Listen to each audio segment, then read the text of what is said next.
Une émission justement qui sera co-animée avec Tieno Amadou Kamara du site 114.com. Donc, mesdames et messieurs, vous êtes les bienvenus dans cette émission On fait le point. Alors, monsieur le ministre, vous êtes avec nous dans cette émission, je l'ai dit tantôt, que pour mener à bien vos activités, en 2024, vous avez eu à votre disposition des moyens humains. Un budget a été mis à votre disposition.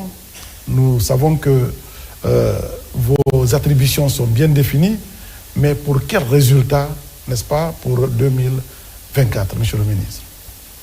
Ok, merci beaucoup, chers compatriotes.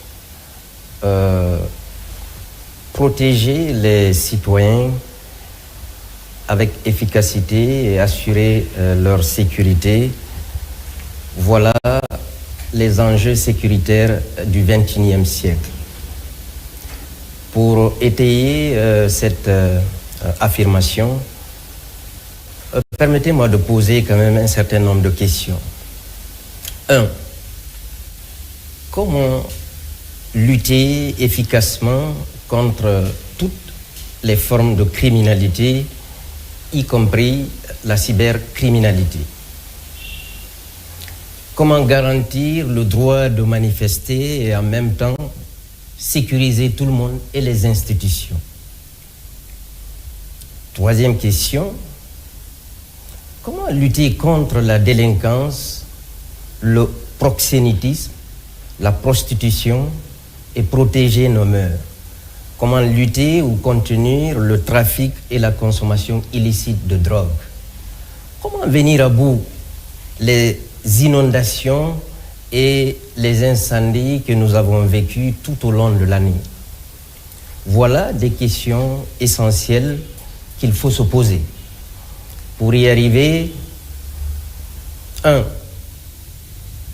Il faut s'adapter en permanence. Deuxièmement, il faut innover sans cesse. Troisièmement, il faut anticiper. Et quatrièmement, agir. Voilà les 4 principes essentiels sans lesquels on ne pourrait venir à bout toute l'insécurité dont je faisais allusion tout à l'heure. Mais pour y arriver, 1. Il faut s'appuyer sur une organisation qui privilégie, 1. La proximité et la déconcentration, puisque la sécurité, c'est l'affaire de tous, c'est l'affaire de tout le monde, y compris vous, tous les citoyens. Ensuite, privilégier la transversalité et le décloisonnement entre les services chargés de sécuriser et protéger les citoyens. Deuxième élément extrêmement important, il faut insister sur les ressources humaines dont vous faisiez allusion tout à l'heure, les ressources matérielles, les ressources techniques et les ressources technologiques. Et dernier élément, pour certains crimes, il faut aller vers la spécialisation, notamment le renseignement. Le renseignement permet d'avoir une longueur d'avance. Vous avez également une spécialisation beaucoup plus poussée en matière d'investigation judiciaire. Et il faut également avoir des services très spécialisés lorsqu'il s'agit de la grande criminalité ou de la lutte contre le trafic ou la consommation illicite de drogue. Oui, vous savez, on n'a pas le temps. Il faut aller rapidement vers une police et une protection civile du XXIe siècle, c'est-à-dire une police et une protection civile bien formée, bien entraînée, mais aussi équipée et essentiellement tournée vers l'efficacité de leur mission, des missions qu'on les confie. Il faut se donner les moyens. C'est un rêve. Il faut se donner les moyens. Il faut se donner les moyens pour la police et la protection civile de demain. Eh bien, c'est ce que nous sommes en train de faire depuis 3 ans sous le leadership de son Excellence, le président de la République, le général Mamadi Doumbouya. Il faut le reconnaître que depuis 3 ans, nous avons mené des réformes, engagé des activités au niveau du ministère de la Sécurité et de la Protection civile, c'est sans précédent dans l'histoire du ministère de la Sécurité et de la Protection civile. Et c'est l'occasion de remercier le chef de l'État pour son leadership et son engagement pour sécuriser, pour mieux sécuriser nos citoyens et puis les protéger et en même temps sécuriser nos institutions. Pour moi, ça c'est quelque chose de fondamental. Mais vous ne pouvez pas faire tout ça sans les ressources, notamment les ressources financières. Les ressources financières que vous avez, elles ne vont jamais être suffisantes, même les pays les plus développés.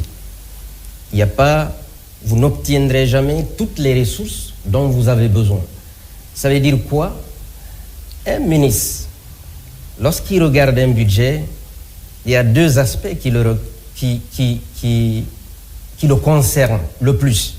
Autrement dit, le regard du ministre va vers deux aspects fondamentaux. Combien j'ai dans ce budget pour réaliser les investissements que j'ai planifiés au cours de l'année? Deuxième élément, quel est le montant que j'ai pour les biens et services? C'est les deux éléments. Et puis, en dernier ressort, c'est les dépenses de transfert. Au cours de l'année écoulée, nous avons reçu un budget qui tourne autour de 700 milliards. Mais lorsque vous enlevez les dépenses de personnel, qui sont autour de 78-80%, il ne vous reste plus que 20%. Ce sont ces 20%-là que vous allez repartir entre les investissements que vous avez voulu, ensuite les dépenses de transfert. Nous, chez nous, on a le projet qui joue un rôle fondamental, on a l'école et puis on a le fonds social. Et puis, le dernier élément, c'est les achats de biens et services. C'est tout ce qui est carburant, c'est tout ce qui est alimentation et c'est tout ce qui est uniforme au niveau de la police. Voilà les aspects les plus importants. Au niveau des investissements, pour l'année écoulée, on tournait autour de 74 milliards et c'est avec ces 74 milliards que nous avons pu réaliser les infrastructures que nous avions. Mais souvent, puisque ces montants ne suffisent pas, en tant que ministre, vous devez aller chercher les ressources où elles sont cachées. Donc c'est ce qui m'amène régulièrement vers le chef de l'État pour lui dire, voilà, on a telle infrastructure, Monsieur le Président, nous voulons que vous nous aidiez.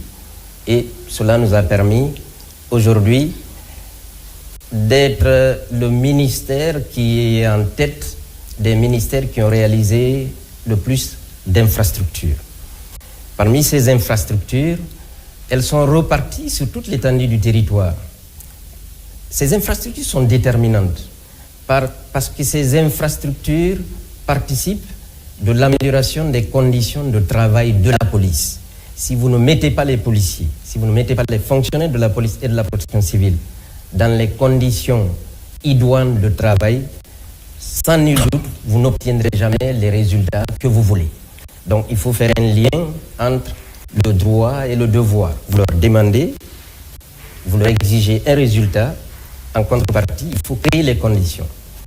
Donc on avait fait un diagnostic pour voir les infrastructures qui souffraient le plus, les endroits où il n'y avait pas d'infrastructure. À partir de ça, on a fait un plan sur 3 ans. Aujourd'hui, on est arrivé à un taux de couverture à peu près à 99% pour tout ce qui est commissariat central sur toute l'étendue du territoire national. On est arrivé à un taux de couverture de toutes les directions régionales de police à peu près à 99%, ce qui est quand même un grand succès. Maintenant, dans le domaine des infrastructures et de l'équipement de la protection civile, quand je dis protection civile, entendez en français facile parce que je m'adresse à nos concitoyens, c'est tout ce qui est lié à la lutte contre les inondations et les incendies. Aujourd'hui, on a un projet immense de réalisation d'infrastructures. Avec, à la fin de la réalisation de ces infrastructures, nous arriverons également à un taux de réalisation autour de 80-90%. Voilà, grosso modo, l'ensemble des activités que nous avons menées et l'utilisation des ressources que nous avons eues. Et si vous voulez qu'on aille beaucoup plus dans les détails, je suis à votre disposition. Voilà, monsieur le ministre, vous avez dit tout à l'heure là que votre département a bénéficié, n'est-ce pas, d'un appui sans précédent de réalisation sans précédent. Et est-ce que vous pouvez nous expliquer qu'est-ce qui a présidé à ça, la particularité et quelles sont ces réalisations à cet effet pour que l'opinion justement comprenne? Et c'est par rapport à quoi? Ok, allons étape par étape. Les infrastructures, comme je l'ai mentionné, participent de l'amélioration des conditions de travail de la police, des fonctionnaires de police et de protection civile. Lorsque vous avez un commissariat central dans une préfecture quelconque, construite, équipée, autonome en eau et en électricité, c'est une infrastructure où les citoyens viennent dans le cadre de leur sécurité au quotidien. Donc ils sont reçus dans des conditions idoines. La police se réjouit également de travailler dans des conditions idoines et leur problème est traité dans un environnement qui est le mieux adapté. C'est ça l'objectif au fait. Parce que la police est au service des citoyens. Aujourd'hui, imaginez que sur toute l'étendue du territoire, vous avez un commissariat central digne de son nom, équipé, autonome en eau, en électricité et autonome en équipement informatique.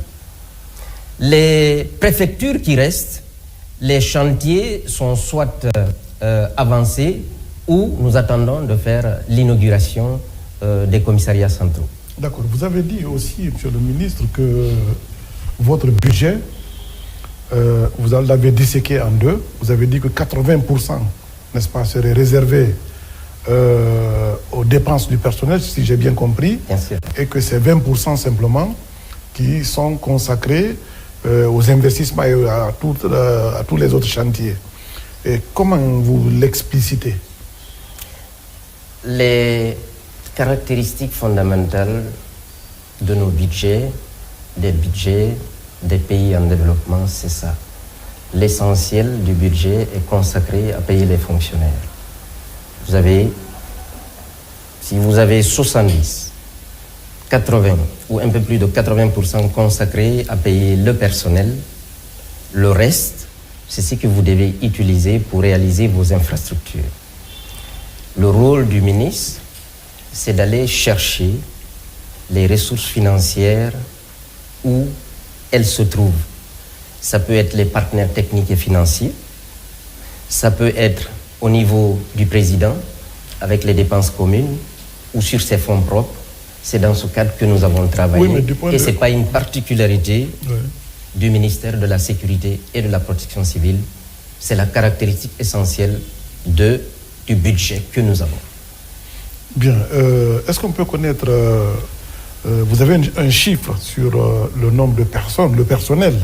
Parce que si vous avez bénéficié de 700 milliards de francs guinéens, vous avez dit que 80%, n'est-ce pas, de ce montant servent simplement à des dépenses de personnel. Je ne sais pas, ce qu'il n'y a pas contraste justement par rapport aux résultats qui pourraient être attendus, parce qu'il n'y a pas d'investissement, il n'y a pas justement d'investissement opérationnel directement lié pour la sécurité des citoyens. Ok, parlons des équipements. Je pense que vous avez participé à la fête anniversaire de notre indépendance le 2 octobre dernier. Vous avez pu, comme moi, apprécier l'investissement fait dans tout ce qui est matériel de maintien de l'ordre. Ça, c'est le chef de l'État. C'est grâce au leadership du chef de l'État que ces équipements-là ont été obtenus. Et ça, c'est en dehors du budget. Lorsque vous prenez la protection civile, c'est pareil. Je pense que pour un ministre, c'est d'aller chercher les ressources où vous pouvez les trouver. Et c'est ce que nous avons fait. Bien, mais on a jusqu'à présent, monsieur le ministre, on voit des policiers parfois mal présentés, avec des tenues justement qui ne répondent pas aux exigences modernes de présentation justement des hommes de la République. Je ne sais pas si le budget en a tenu compte. Là, je ne suis pas d'accord avec vous. Les policiers guinéens n'ont jamais été mieux habillés que maintenant. Et c'est reconnu. Et je vous défie. Sortez ici. Si vous voyez des policiers mal habillés, venez me voir. Le policier guinéen n'a jamais été mieux habillé que maintenant. Je sais. L'habillement, ce n'est pas dans l'investissement. L'habillement, c'est dans les dépenses de biens et services. L'alimentation des policiers, c'est dans ça. L'entretien et la maintenance, c'est dans ça. Mais, je vous dis, et je vous le dis en connaissance de cause, aujourd'hui, le policier guinéen, il est aussi bien habillé que les policiers de la sous-région. Nos infrastructures, aussi, c'est des infrastructures qui n'ont rien à envier aux infrastructures de la sous-région. Je sais qu'il y a eu quand même un léger mieux, mais je dis quand même il y a quand même une certaine particularité parce que j'ai fait la remarque. Je ne sais pas si tu as une question de relance avant qu'on aille sur le deuxième volet. Non, je pense qu'on se... Je vais juste ajouter, la perfection, vous ne l'obtiendrez jamais. On a beaucoup fait. Ça fait 3 ans que nous sommes là-dessus. Il reste encore du chemin à faire, il faut le reconnaître. Mais moi, je peux vous garantir qu'aujourd'hui, en matière d'uniforme, faites les enquêtes, on est mieux lotis. D'accord, j'ai compris quand même que vous avez investi, comme vous l'avez dit, chez le ministre, mais peut-être que dans la deuxième rubrique, dans le face-à-face, on reviendra sur la question. Mais est-ce que ce budget a intégré, n'est-ce pas, la dimension opérationnelle pour contrer le banditisme qui prend de l'ampleur dans le pays et qui reste aujourd'hui, n'est-ce pas, une préoccupation nationale dans le pays? Est-ce que ce budget, n'est-ce pas, l'intègre? C'est-à-dire de façon à ce que, sur le terrain, on constate effectivement que, à partir de maintenant, le pays est plus sûr en matière de lutte contre l'insécurité. Merci bien. En tant que ministre de la Sécurité et de la Protection civile, j'aurais bien voulu avoir le plus gros budget. Mais c'est un budget national. C'est ce budget qui est reparti entre les différents ministères. Nous faisons un plan d'action qui est chiffré, nous le soumettons, nous allons le défendre au ministère du Budget, on le défend au CNT, et au finish, nous avons un budget. Et c'est ce budget que nous utilisons pour la période qui couvre l'année budgétaire. Non, pas l'année budgétaire, la loi de finances initiale. Lorsque ce budget est fini ou quasiment terminé, vous avez la loi de finances rectificative où vous avez une rallonge et c'est sur la base de cette rallonge et donnée dans les mêmes conditions que lors de la loi de finances initiale que vous allez continuer la réalisation des projets qui vous sont donnés. Ce que je voulais vous dire, vous avez évoqué comment est-ce que vous avez séquencé le budget que vous avez eu. Et je sais que la finalité de ce budget, c'est pour contrer l'insécurité. Je vous ai entendu parler de 80% et 20%. Il y a eu les investissements. Est-ce que ces investissements sont en lien direct, n'est-ce pas, avec la lutte contre l'insécurité? Je vous dis, devenue une question de préoccupation nationale actuellement, monsieur le ministre. Ok. Je vous ai dit qu'il faut s'adapter en permanence. Le budget de l'année 2025 va connaître une augmentation substantielle au regard de la recrudescence de la criminalité, des inondations et des incendies que vous avez évoqués tout à l'heure. Cela veut dire que dans le budget 2024, vous n'avez pas eu de moyens suffisants pour mener à bien cette opération. C'est ce que vous voulez dire? Nous avons reçu des ressources et nous avons utilisé ces ressources à bon escient et nous avons obtenu d'excellents résultats. Bien. Je vous donne un exemple. Bien. Il y a un citoyen qui a été tué chez lui grâce au service de police. Les coupables ont été retrouvés et ils sont en prison. Récemment, il y a eu un enlèvement grâce aux mêmes forces de police.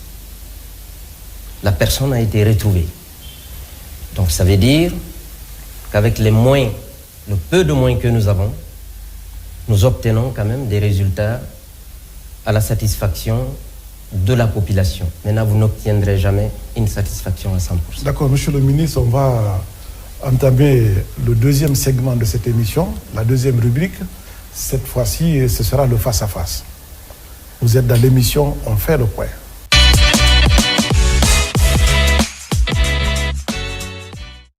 Dans cette rubrique face à face, est-ce que vous pouvez nous expliquer si la Guinée, du point de vue sécuritaire, est plus sûre en 2024 qu'en 2023? Absolument. Alors, comment est-ce que vous l'expliquez? Et les chiffres en parlent. Aujourd'hui, je vous ai cité tout à l'heure 2 cas. La criminalité, c'est un phénomène qui existe dans tous les pays du monde.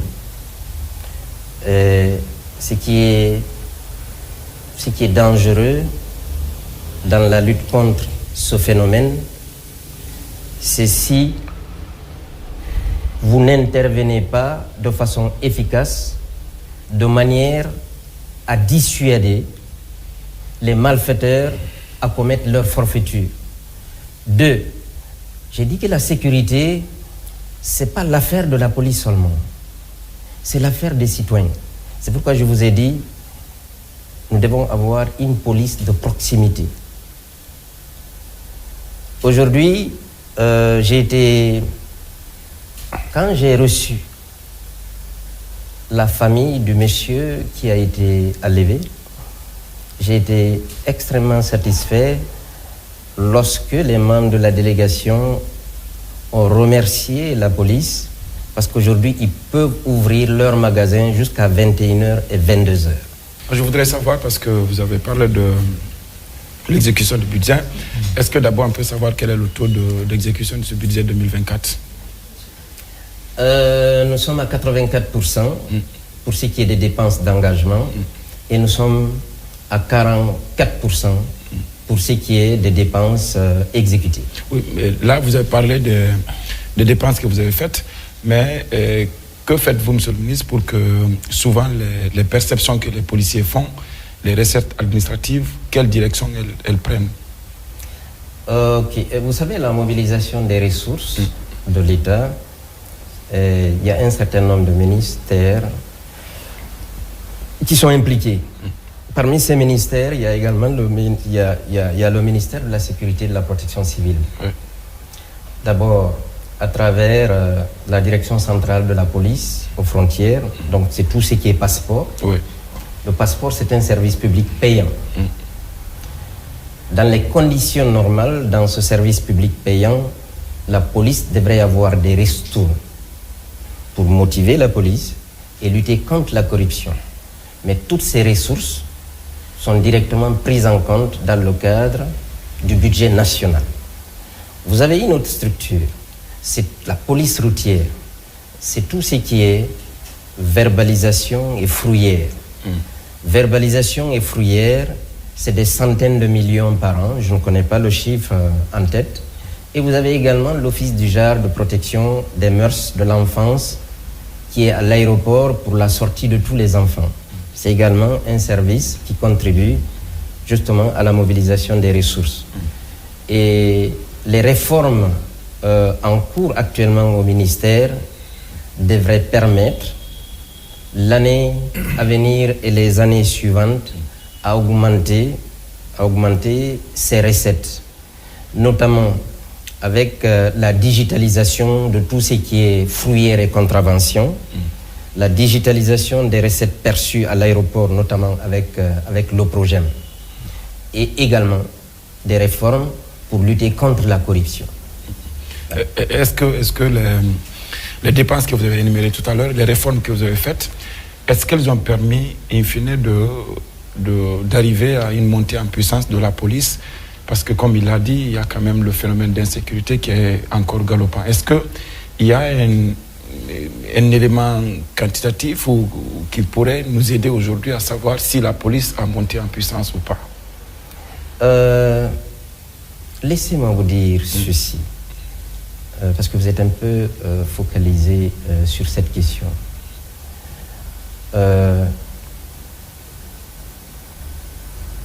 Je m'interdis de faire de la communication gagnante. Moi, je vous dis exactement ce qui prévaut. Aujourd'hui, la police, depuis 3 ans, elle n'est plus là où elle était en 2021. Oui. Dans tous les domaines. Que ce soit dans le domaine de la réalisation de leur mission, que ce soit dans le domaine de l'amélioration de leurs conditions de travail ou de vie, notamment avec les uniformes, que ce soit dans le domaine de la réalisation des infrastructures. Oui, mais ça c'est la police. Mais c'est surtout l'impact de toutes ces réformes-là sur la sécurité. Vous avez fait tous ces efforts depuis 3 ans, mais depuis 3 ans, l'insécurité est galopante. Depuis 3 ans, on assiste aux enlèvements. Depuis 3 ans, il y a des phénomènes d'insécurité tels que le trafic de drogue et autres continuent quand même dans le pays. C'est par rapport à cet élément-là que je vous demande qu'est-ce qui a été fait concrètement. Vous avez raison. Oui. Il y a eu combien d'enlèvements depuis 3 ans? Un enlèvement. Alors, monsieur le ministre, permettez juste, est-ce qu'aujourd'hui, pour renforcer, vous avez parlé tout à l'heure de la police de proximité, vous avez parlé de l'implication de la population dans les opérations que vos hommes font, est-ce qu'aujourd'hui, les numéros verts, ils fonctionnent? De la police, de la protection civile, est-ce que ces numéros verts, ils fonctionnent? Ils fonctionnent à 100%, oui. Et vous pouvez tout à l'heure appeler. Okay. La dernière fois, il y a les journalistes de Radio France Internationale qui voulaient tester si les numéros verts fonctionnent. Les numéros verts fonctionnent. Oui. Vous avez 3 numéros verts. Oui. Ces numéros verts n'étaient pas actifs lorsque je suis arrivé comme ministre de la Sécurité et de la Protection civile. Ça, c'est une réforme. Je vais juste vous expliquer parce que cet aspect est extrêmement important. Parce que nous devons aller vers la vulgarisation justement de ces numéros au niveau des écoles, au niveau des quartiers, au niveau de tous les citoyens. Vous avez un numéro vert, c'est tout ce qui est crime, enlèvement. Vous avez un numéro vert, c'est tout ce qui est incendie, inondation, accident. Et vous avez un numéro vert, c'est tout ce qui est arnaque et bavure policière. Nous avons dépensé des centaines de millions pour mettre en place ce système. On a recruté des gens, ils ont été formés. Nous avons fait la publicité à la radio et à la télévision en français et dans toutes les langues nationales. Et qu'est-ce que j'ai constaté? C'est que jusqu'à présent, il y a encore du travail à faire. Ouais. C'est pourquoi il y a un programme qui est fait, qui va impliquer la Ligue islamique, c'est dans les mosquées, les ministres du profil éducatif, donc l'enseignement préuniversitaire, les universités et l'enseignement technique. Et on a également le ministère de l'administration du territoire à travers les quartiers, notamment les chefs de quartier, les délégations spéciales. Donc une tournée va être faite ici et la même chose va être faite à l'intérieur. Et il y a un projet avec les Canadiens pour l'année 2025 pour aller vers le style 911 et la formation et toute la technologie. D'accord. Voilà. D'accord, monsieur le ministre. Je termine là-dessus. C'est de savoir, parce que vous avez parlé tout à l'heure des commissariats que vous avez, là on vous a vu à la télé, à Kissidougou, un peu partout. Qu'en est-il du cas de Dinguiraye? Vous savez, là, il y a eu un commissariat qui a été incendié lors d'une manifestation. Est-ce que c'est dans vos perspectives de restaurer cet établissement? Tu fais l'avocat de Dinguiraye? Non, mais il a parlé de toutes les préfectures. Ok, je ne sais pas si vous êtes de Dinguiraye. Et pour couvrir le territoire national, Oui. il restait Dinguiraye, où les propres fils de Dinguiraye ont détruit Certains. Ils sont de Dinguiraye. Ok. Ce n'est pas tous les fils de Dinguiraye qui vont aller démolir le commissariat. Ils ont démoli leur propre commissariat.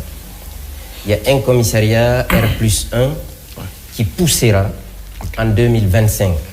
La pose de la première pierre, c'est compte tenu de mon agenda que je ne suis pas allé faire la pose de la première pierre. 2. Tougué. Tougué, il y avait un commissariat, mais ce n'est pas R+1. Il y a un commissariat qui va être là-bas. Koubia, Koundara. Voilà les 4 endroits qui restaient pour couvrir le territoire. Le financement, il est bouclé. L'avance de démarrage est disponible. Donc, c'est juste une question de temps. Merci. Voilà, Monsieur le ministre, vous savez que l'exercice dans cette émission consiste à faire le parallèle entre les moyens mis à votre disposition, n'est-ce pas, et les résultats obtenus sur le terrain. Vous vous dirigez un département stratégique et très sensible parce que, comme vous l'avez dit, tout le monde est demandeur de sécurité. Et je sais, à vous entendre parler, qu'il y a eu beaucoup d'efforts, justement, menés dans ce sens, parce que vous avez évoqué les innombrables réalisations que vous avez. Ensuite, la démarche opérationnelle que vous êtes en train de mettre en place pour renforcer la sécurité dans la cité. Sur le terrain opérationnel, vous avez parlé de la lutte contre la drogue. Je pense que vous avez un service même dédié à cet effet.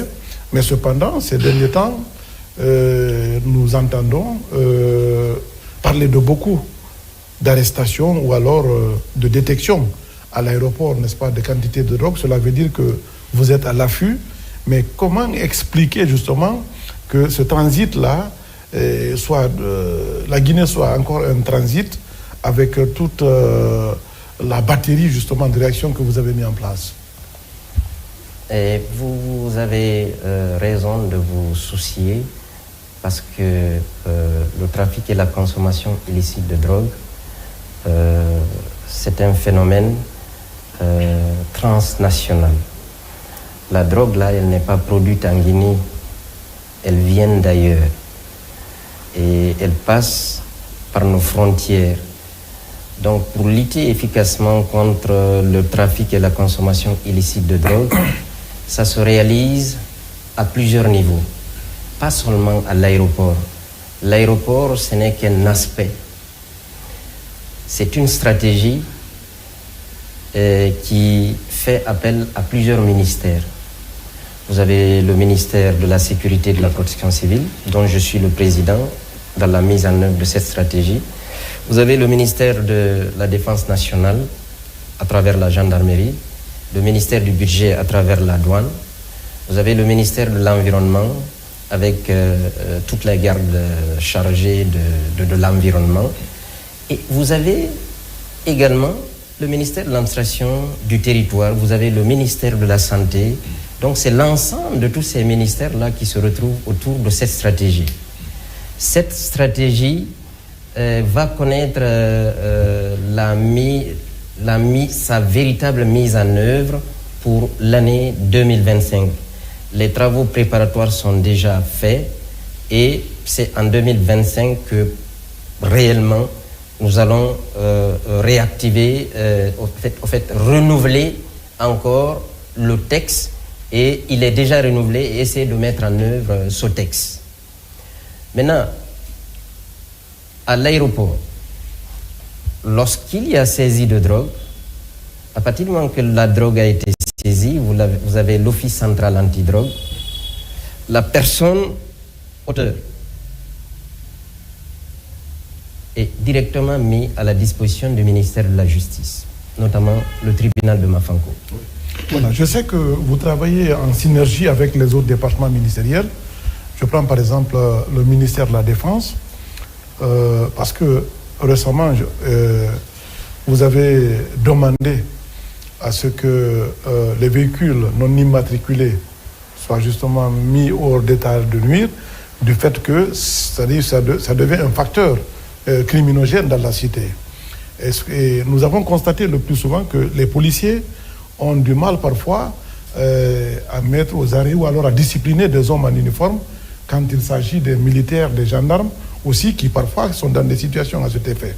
Quelle est la coordination à cet effet pour essayer de renforcer cette dynamique sécuritaire, monsieur le ministre? Effectivement, la police a parfois du mal à montrer à ses militaires ou à d'autres policiers que lorsqu'il s'agit de rouler dans une voiture immatriculée, c'est une loi qui s'applique à tout le monde. On est aidé pas seulement par la gendarmerie, mais par la police militaire. La police militaire également est en montée de puissance, en puissance. Et je pense que l'année à venir aussi, nous obtiendrons beaucoup plus de résultats dans ce domaine. Oui, alors, monsieur le ministre, une question pour savoir sur le casse-tête des Guinéens par rapport à la demande de passeport. Quand vous êtes venu, ça a été l'un des premiers sujets sur lesquels vous avez tout de suite pris une décision. Qu'en est-il aujourd'hui? Parce que jusque-là, des compatriotes, tant en Guinée qu'à l'extérieur, se plaignent de la difficulté d'obtention de ce document précieux. Ce secteur, comme d'autres secteurs, c'est lui que nous venons juste d'évoquer. Les réformes, au fait, quand vous commencez à mener des réformes, vous n'obtiendrez pas tout de suite les résultats voulus.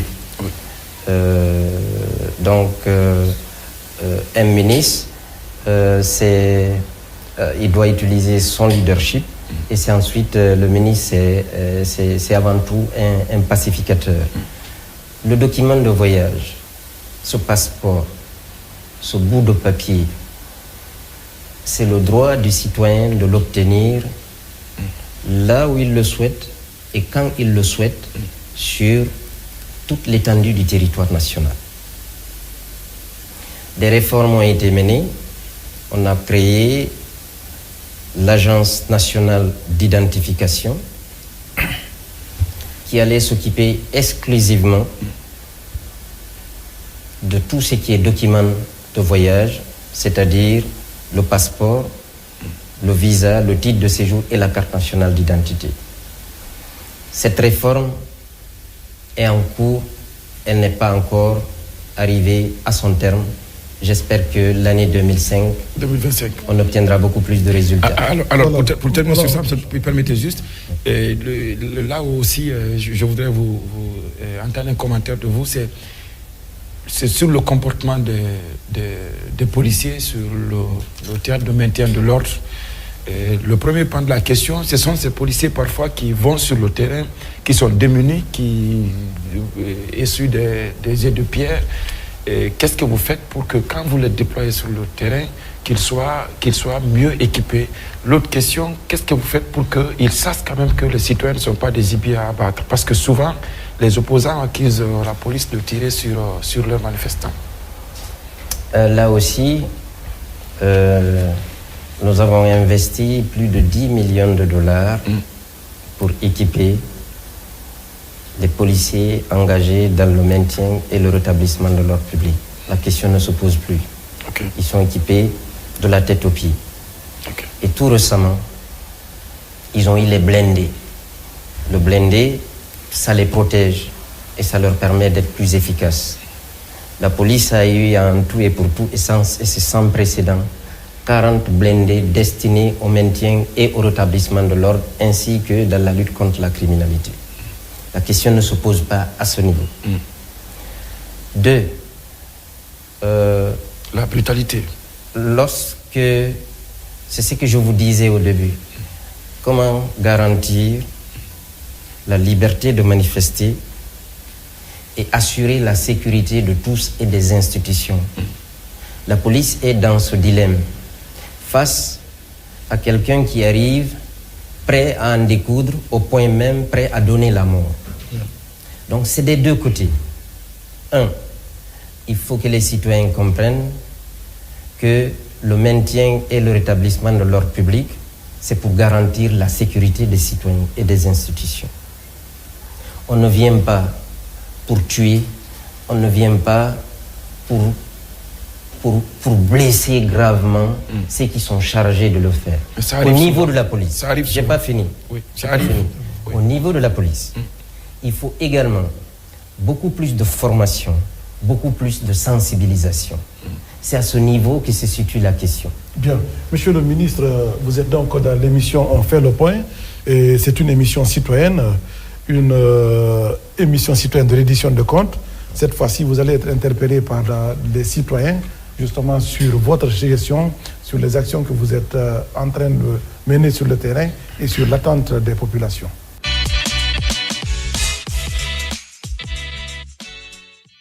Alpha Oumar Touré, photographe dans la commune de Kaloum. L'insécurité qui gangrène dans notre pays maintenant là, c'est des inquiétudes. Par exemple, l'enlèvement des opérateurs économiques que les gens font toujours, c'est vraiment déplorable. On ne veut plus ça. Maintenant, moi, ce que je veux là, le ministre n'a qu'à prendre toute sa disposition, tout ce qu'il faut là, pour sécuriser les gens là. Parce que c'est les gens là qui apportent quelque chose dans le pays. Angle Mohamed Kamara. N'a pas le ministre de la Sécurité. Momo de Brefé n'a un coup moto a fait couille. Il a une moto sur 1 million. Donc, il a 1 million de moto, Araba m'a dit. N'a d'anda qui a cause. Vous voulez mon un coup, reçu dans un 1 million reçu. 500 000 francs.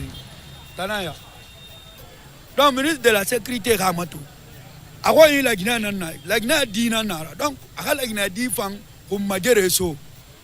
À la Guinée dit pour majereso. Nya fait qu'il y a une calimine de ministre de la Sécurité, mais la barre mondiale, la rôle de Jamana kono. Mon nanya ni kaloma, anya situation minde bi akagwela ninke. Ya bila molkan silaka. Ya molwa kidnapper la nya bela denema. Ado an kamen de ministre de la Sécurité. Alele jantuna ndo Jamana kono. Mansa keno do bona la mansala ka karafa la Jamana kono. On la barre l'eau munde amba nyata la ndebulama personne nyata la rôle appliqué nina. Voilà, monsieur le ministre, vous êtes interpellé par ces citoyens, je ne sais pas. Qu'est-ce que vous avez à leur dire? D'abord, je remercie ces citoyens de se soucier par rapport à leur inquiétude. En ce qui concerne les deux premiers, le kidnapping de l'opérateur économique. Et la deuxième question, c'est un jeune qui fait ce que l'on appelle les mototaxis pour pouvoir vivre. Et la sécurité est au service des citoyens. La sécurité n'est pas au service d'elle-même. Donc ce que nous faisons au quotidien doit concourir justement à rassurer les citoyens. Le kidnapping qui s'est passé, je peux vous garantir, lorsque ce kidnapping a eu lieu à la mosquée, au même moment, j'ai été informé par le directeur général de la police. J'ai donné les instructions. J'ai dit de la même manière que vous aviez retrouvé ceux qui ont tué Elhaj Hassimi, je veux que vous retrouviez celui qui est l'auteur de ce kidnapping. Elhaj Doura ou bien... Non, Hassimi, c'est plus récent. Doura, c'est au temps du président Alpha.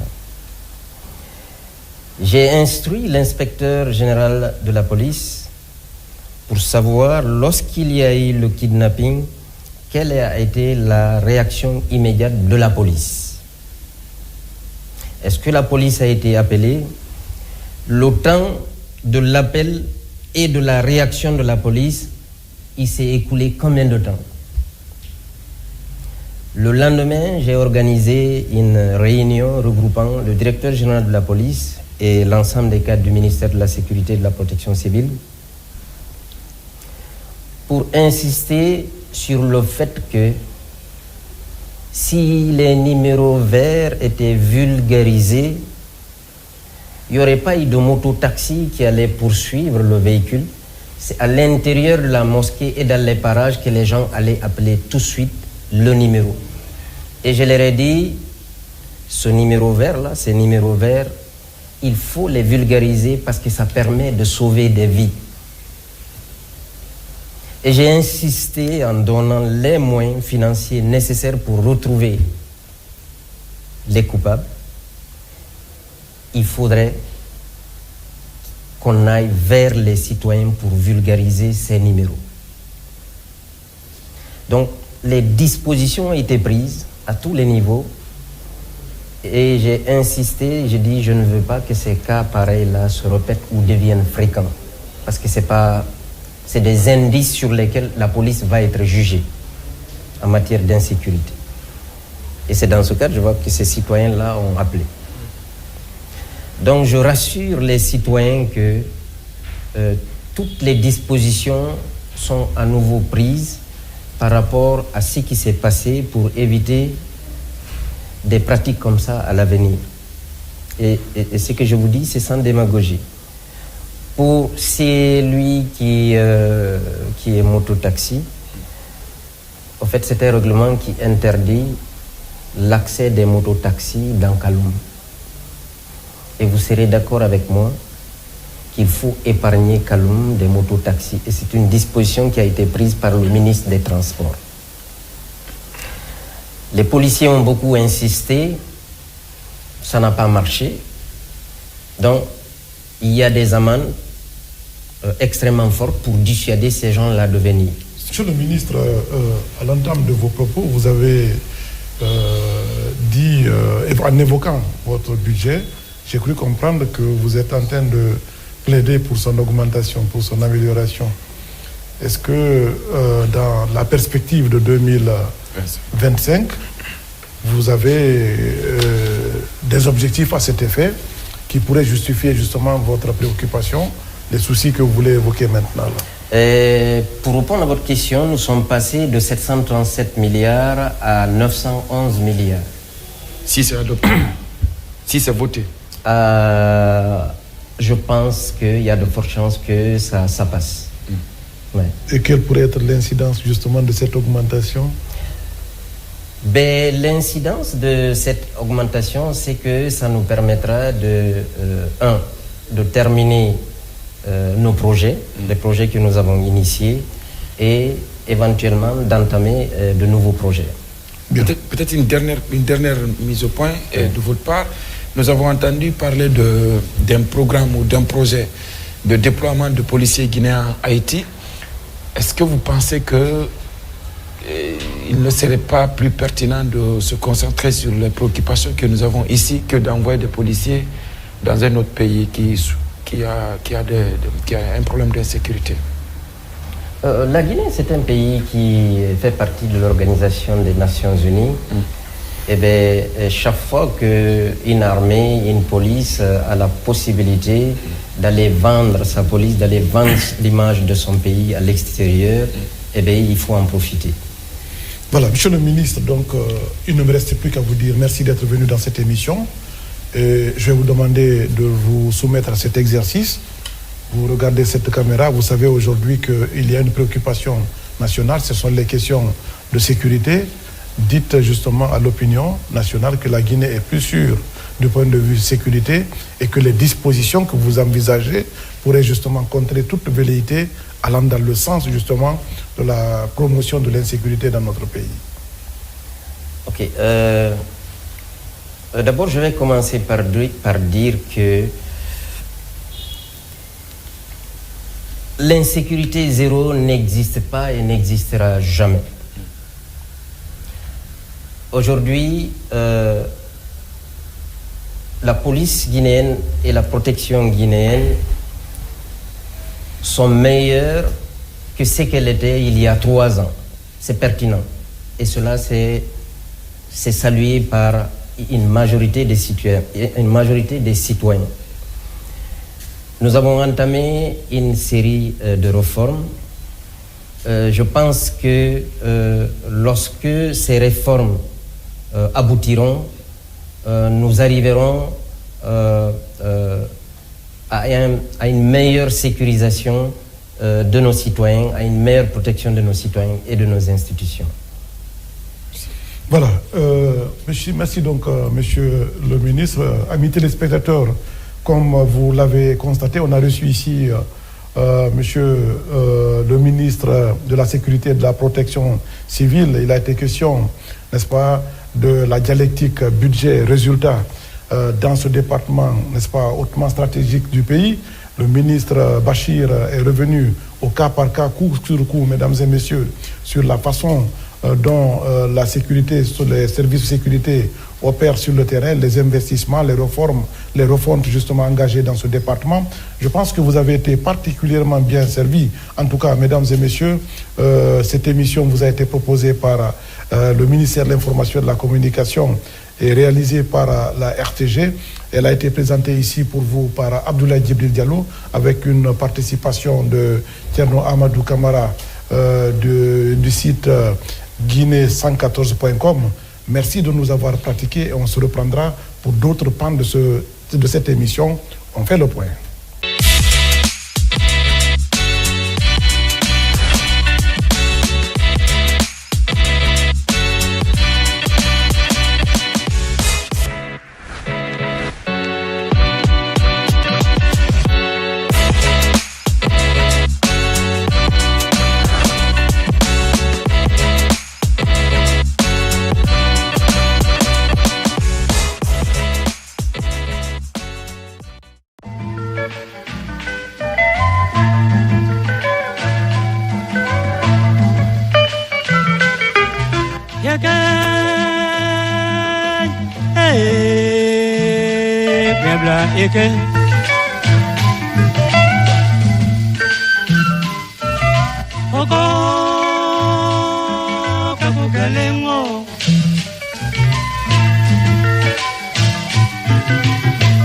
Umetaka wenga na bonga mokama la Guinée hina nuhana ngota maonanu